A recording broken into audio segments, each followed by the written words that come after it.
are glad to have you tuned in to the Power Lunch. And it is a beautiful day outside, and I hope that you have an opportunity to get out and enjoy some beautiful air and sunlight. Now, it is election season. It is, we're preparing for the primaries, and we kicked off our candidate interviews on yesterday. We had State Representative Mary Littleton, who is running for re-election, on the show yesterday. And today we have with us the gentleman that's running against her in the Republican primaries, and that's Justin Spurlock. And Justin, welcome. Thank you. Thank you for the opportunity to come in today, Kenneth. I appreciate it. Not a problem. I think you've been in this studio before, a time or two. Yeah. Now, I'll start with the question that I've started with for many, many years. 16 years we've been doing candidate interviews. What donkey kicked you in the head and make you want to run for office? Well, you know, I've been around Dixon in Dixon County here for a long time, and try to stay involved in the community as much as I can. And you know, there's just been a lot of issues in the state legislature the past couple of years when it comes to schools. And as many people know who are watching, and many who are watching who may not know, I'm a history teacher over at Dixon County High School. And with all this talk about vouchers and, you know, third grade retention laws, you know, I sit back not only as a teacher, but also now as a parent. Been married recently, me and Nikki. Congratulations on that. Appreciate that. And so we've got two kids who are coming through the school system. So I'm seeing firsthand what's going on both sides. And I see a lot of issues up at the legislature. I think that we could benefit from a different perspective. You know, nothing wrong with bankers, nothing wrong with lawyers. They have their place. We have plenty of those in the legislature. But I think that having a teacher's perspective in Nashville, when we're crafting laws about education, you know, could be a good thing. And so, you know, I'd always kind of thought that. It's always been in the back of my mind that I might run. This particular election season, I guess the legislature, you know, meets in the spring, and you know, the vouchers was a real contentious topic. And so as we sort of saw those bills get introduced, and we saw, you know, where the legislature stood, we could. A lot of us kind of looked around, and we thought that our representative would vote for the vouchers. And so there were some people who came to me, primarily from Cheatham County actually, and asked if I would be interested in running. And it was a hard decision. I'll be honest with you, Kenneth. They told them no at first, sat down with the family, talked about it with Nikki. We felt like there was a lot at stake for our public schools, and it didn't seem like anybody else was really ready to step up or in the position to step up. We talked about it. We thought we were in that position where we could not only, you know, run and be effective, but, you know, if we were to win, we could go up there and really make a difference. And so, you know, with the blessing of my family, I decided to throw my hat in the ring, and it's been an interesting couple of months, I'll say, to say the least. I can only imagine. Just how, kind of, so the people can get a kind of a sense of you, how has your personal experiences really shaped your political beliefs? Yeah, that's a really good question. I'll kind of just give a quick background of myself. You know, I went to Dixon County Schools. I'm a product of our schools here. Very proud to say that. I think that we've got a great public school system here in Dixon. After that, I moved on to Freed-Hardeman University, which is in West Tennessee. It's a private school. It's a Christian-based school. I had a lot of great experiences there. From there, I became a teacher, became a licensed teacher, majored in education, and but I didn't go straight into education. It's actually a funny story. At the time when I graduated in 2010, you know, it was a different world that we were living in at that time, and it was kind of tough to find a job in teaching. Maybe not so much these days, but back then it was. And I graduated in December, which made it kind of a tough time to be looking for a teaching job. Somehow I landed at the Department of Children's Services. Through a friend of a friend, I said, I'm looking for a job. Not a whole lot of, you know, schools hiring in January, you know, unless somebody goes on maternity leave or unexpectedly quits. Most teachers are going to finish out the year. So there weren't a lot of opportunities when I graduated in December from Freed-Hardeman. So I started looking around, you know, at some different opportunities, and ended up going to the Department of Children's Services, and started off in Nashville working at the hotline. So people would call in with cases of child abuse, and, you know, I would listen, I would take notes, I would give that information to an investigator. They would go out and investigate the case. and enjoyed that job, at first. But then I started noticing what these investigators were doing, and I thought, maybe I could be a little more effective if I was out, actually on the streets, investigating child abuse and helping in that route. So I went to my bosses, said I was interested in doing this. They put me through some programs to get my education up to where I would qualify to be an investigator for the Department of Children's Services.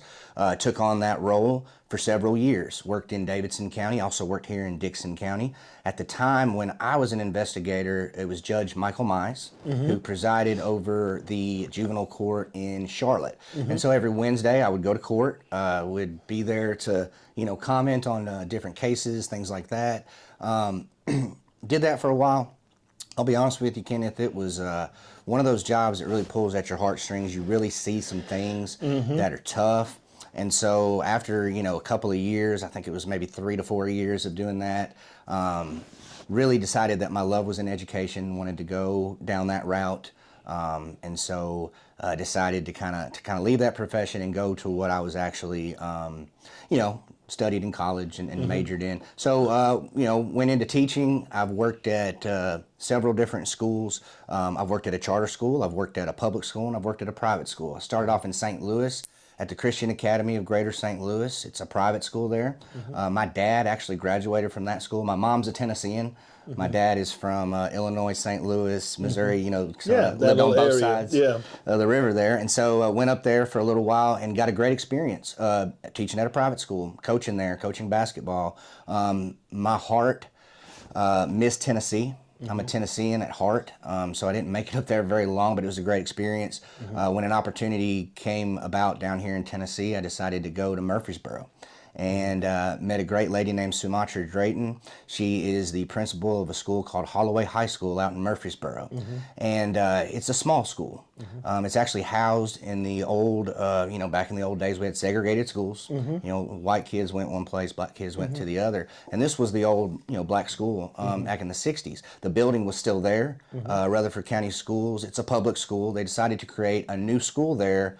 It isn't a very big building, so they couldn't, it's not a Oakland, it's not a Siegel or Riverdale or, those schools. Blackman and all those schools. Yeah, huge schools, right? They have 2,000 students in those schools. This is different. This one would only hold a few hundred. And the idea was we want to create a school that's a school of choice. And I was sort of fascinated by that school. After the interview, I was, hoping and praying that they would give me a call back because I thought, man, this is a school where I can make a real difference. They sort of specialized in 2 different areas. Number one, they had an auto mechanics program where they would train students up who would go on to Nissan and get really high-paying jobs. Some kids going out as 19-year-olds making a lot more than I was as a teacher at the time. And that was a great aspect of our school.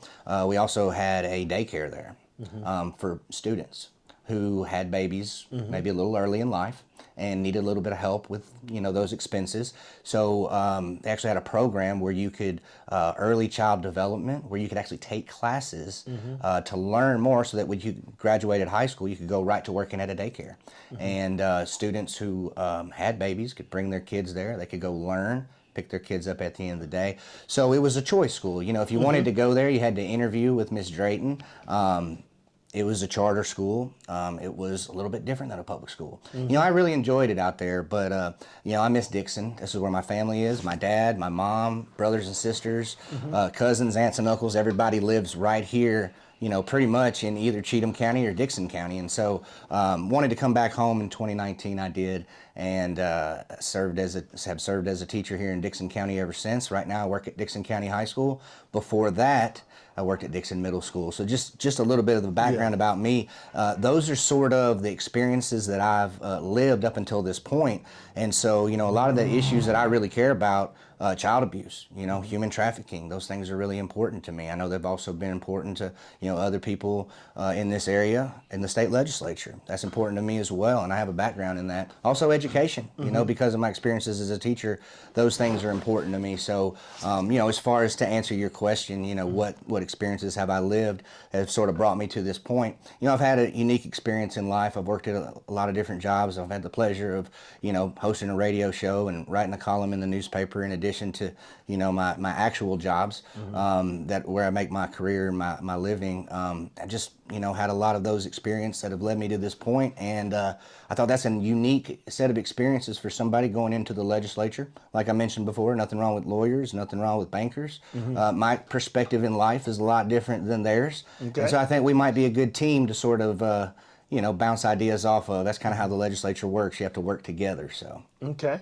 We're going to take a quick break, and when we come back, we're going to talk a little bit about political accountability and get your take on that, Justin, along with some other questions as well. You're tuned into the Power Lunch here on 101.5 The Ride. We've got in the studio with us Justin Spurlock, candidate for the 78th District. He faces off against the incumbent, Mary Littleton, and we are appreciative of Justin taking time out of his busy schedule to come and chat with us and share his thoughts and beliefs on why he's running for the 78th District. We'll be back in just a moment. All right, we're back here on the Power Lunch. I'm Kenneth Forte, along with Justin Spurlock, candidate for the 78th District. He faces off against the incumbent, and we are happy to have Justin in the studio. Justin, one of the things that a lot of people seem to be concerned about is what I call political accountability.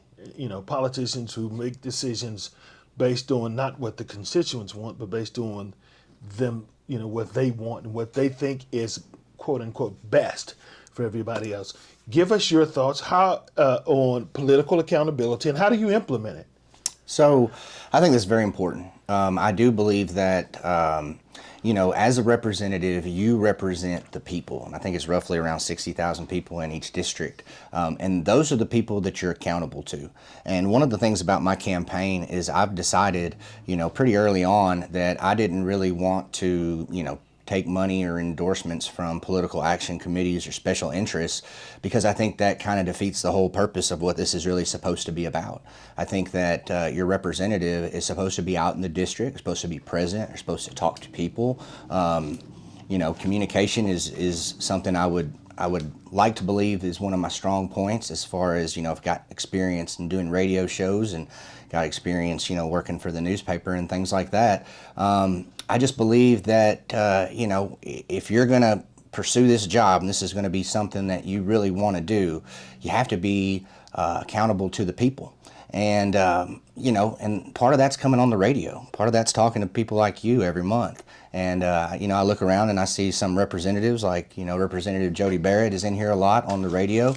I appreciate when, people who are in office are transparent. They come on and they are asked questions by a third party so that the public can get an idea of where they stand on issues. And I'm not so sure that all of our representatives do that, or maybe they do that enough. I can guarantee you that if I'm put in this position, I'll probably be one of the most transparent candidates or representatives that you've seen in a long time, because I'm not afraid to get on the camera. I'm not afraid to get behind a microphone and tell people what I think. And I'm not sure if we've always had that. So I think that's important. That's something that I pledge to do.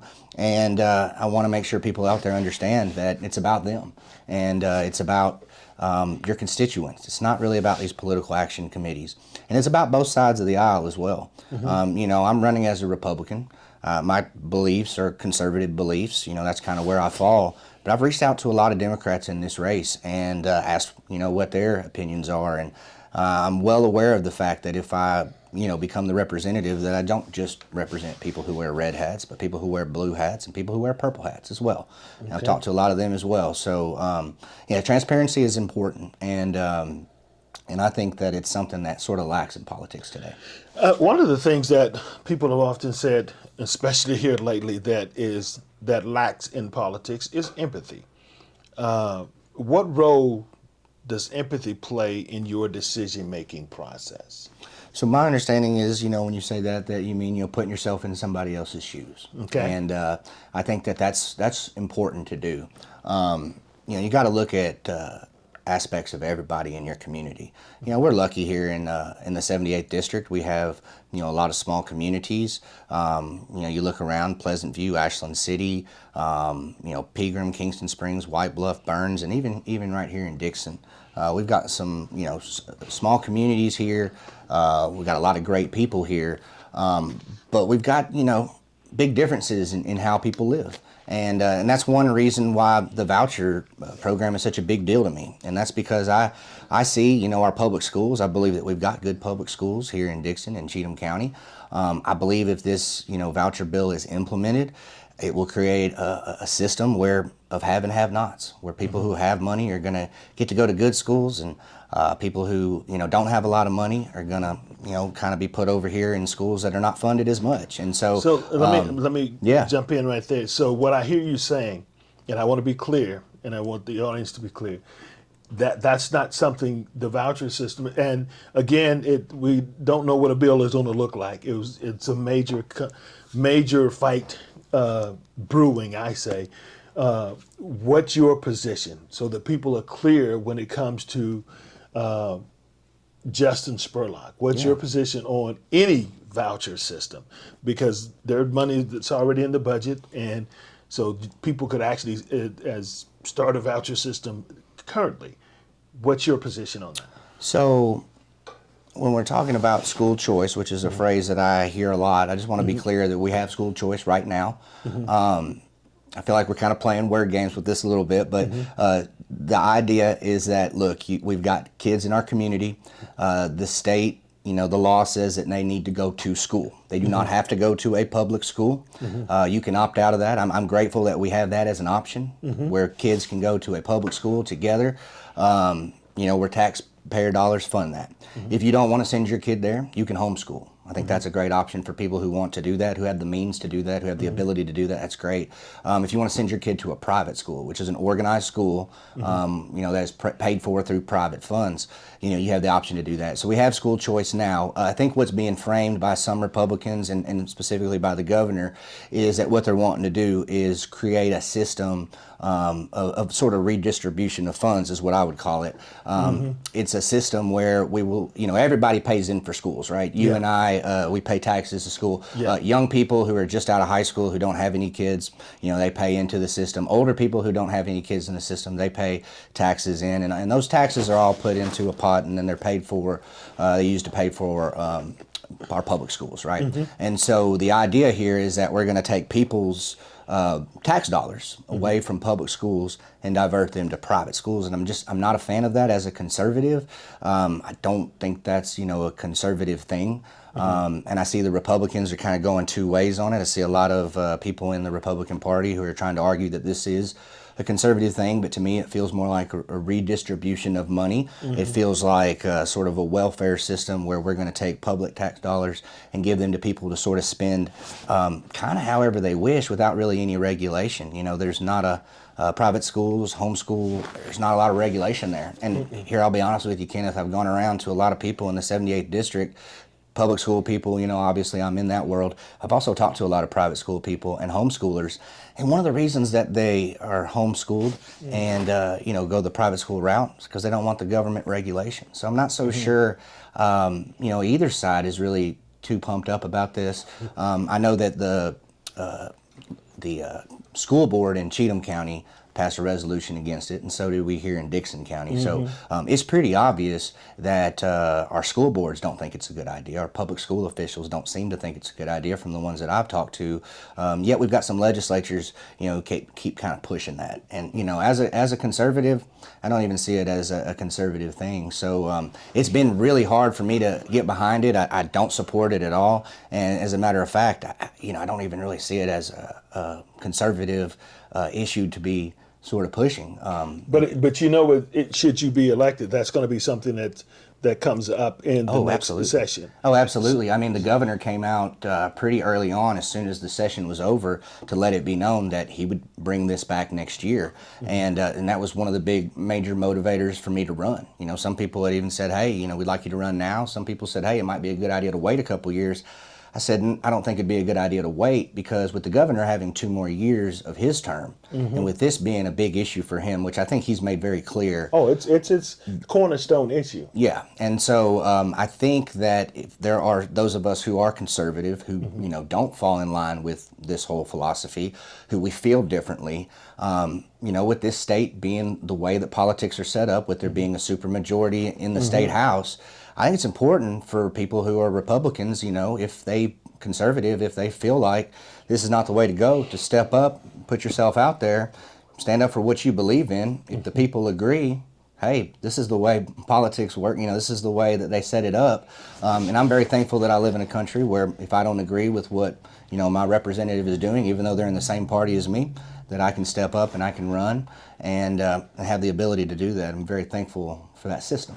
So how do you, should you be, elected, how, one of the things that we don't see a lot of in Nashville is consensus building.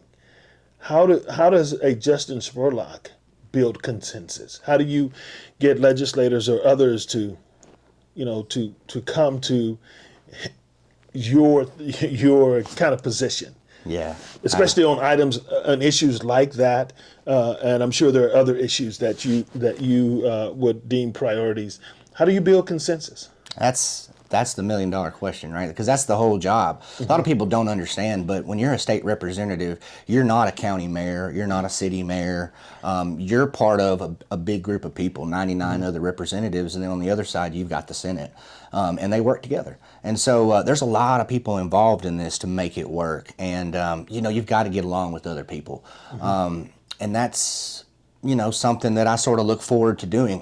I'll be honest with you, I've been involved in politics for years. I go to meetings, I always vote, try to be a participating member of society. And people have asked me all the time, would you ever want to run for anything? I've been asked that question in the past. And I'll be honest with you, being an executive, county executive or city executive, where you kind of make a lot of the decisions on your own, I don't know if that's something that I would be interested in. I like the idea of taking your personal perspective, your position, going to Nashville to work with other people across the state to, sort of get them to come around to your ideas, your philosophies of the things that are going on in your area. You got to go in there and you've got to, work with other people. Like I said before, it's not a job where you're going to be working by yourself. So, like I mentioned kind of before at the beginning of this interview, you don't have a lot of teachers in the legislature. There are a few. Most of those are on the Democrat side. Really on the Republican side, you don't have a lot of people with backgrounds in education. So what I'm kind of hoping for is that when I get up there, I'll bring a different perspective. And so, when, the majority leaders and the leaders of the caucus are getting ready to kind of do education bills, kind of craft those and kind of get those together. Hopefully they will come and ask for the perspective of somebody who's got a background in that. Same thing with human trafficking bills or child abuse bills, things like that. We all bring a different perspective, and I think it'd be good for us to have a well-rounded legislature with some different, diverse positions. With people who have done some different things, and so that's kind of what I hope to bring to the Republican side of things, is somebody who is a champion of education, somebody who's actually been in the classroom and given standardized tests. I know what it's like to give the EOC test, as we call them, the TCAP test. I did it this spring. I can give you some real life perspective on what has happened recently, and so. Hopefully, it's tough up there. You follow it just like I do. Yeah. People are not getting along all the time, and I've anytime I've made it a point to sort of reach out even to my opponent in this race. Everybody says, your opponent is Mary Littleton on the Republican side. Absolutely. And I'm well aware of that. There's also someone running on the Democrat side by the name of Deborah Doyle. And I've talked to Deborah. I've reached out to her, and we've spoke. And I think that's a healthy way to run your campaign, and to reach out to the other side and be accountable to everyone. Well, Justin, we're just about out of time. So what I'm going to do is I'm going to turn the mic over to you and let you give some closing remarks. And if you would, in those closing remarks, tell us what your priorities would be should you be elected to represent the 78th District in the Republican campaign facing off against the Democrat in November. So kind of give us your your priorities, and you've got the mic. All right. So I'm running for State House Representative, 78th District, which covers all of Cheatham County and half of Dixon County. And one of the main reasons that I decided to run was because of education, and it's really important to me that we, do a good job for our schools. It's important to me that that we, as we move into this new era where everybody's saying we need to rethink education, that we've got some educators there within the legislature, to be able to, offer different perspective, different opinions about those things. As far as the campaign, if anybody's interested, I will give out a little bit of information here if you want to follow up. JustinSpurlock.com is the website where we've got set up, where we've got a lot of the information that you need for this election. If you're not sure when the election is, there's a section on the website that tells you when the election is. If you're not sure how to be registered to vote, we decided to put that on there as well as maps to tell you whether you're in the district or not. There's also some key points on there about some things that maybe we didn't get a chance to mention in the show today, about some different issues that I believe in, and some different things that if elected, that I would be sort of focused on. And I'll mention those sort of three things right here. If I'm elected, education is going to be a big one. That's going to be one we're really going to be focused on. I think that the third grade retention law that they passed a couple of years ago was a mistake. And guess what? They thought it was a mistake too, because they amended it this year and completely changed it.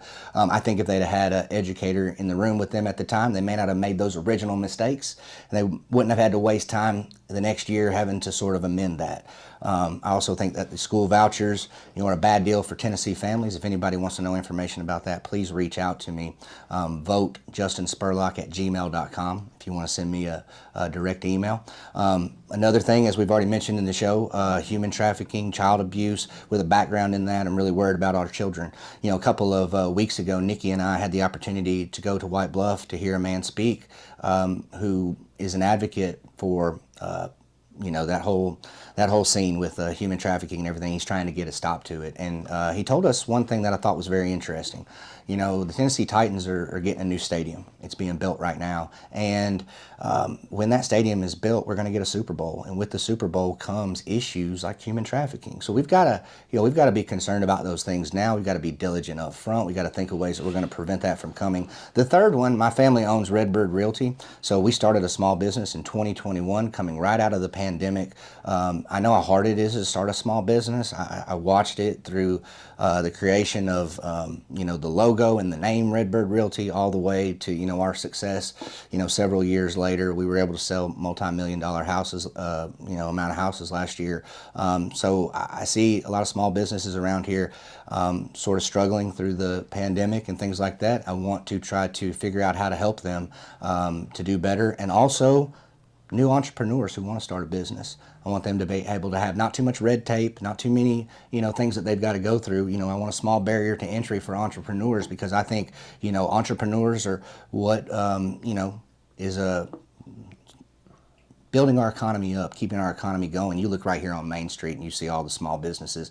I want to be an advocate for them as well. So, those would be my three, key things. But absolutely, I'm talking to people out on the road. You want to know the number one thing I've heard lately the past couple of days? Property taxes with our seniors.